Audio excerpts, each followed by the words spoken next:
தெய்வமில்லாலயத்தில் விளக்கை ஏற்றினேன், இங்கு தேரில்லாமல் வடம் பிடிக்க உரை கூட்டினேன்.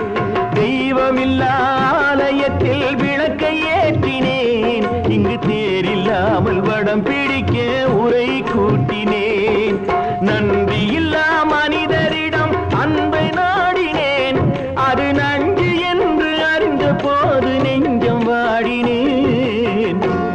இதை சொல்ல வந்தாயோ, என்னை வெல்ல வந்தாயோ, இதை சொல்ல கண்ணன் வந்தான் பாரதத்திலே.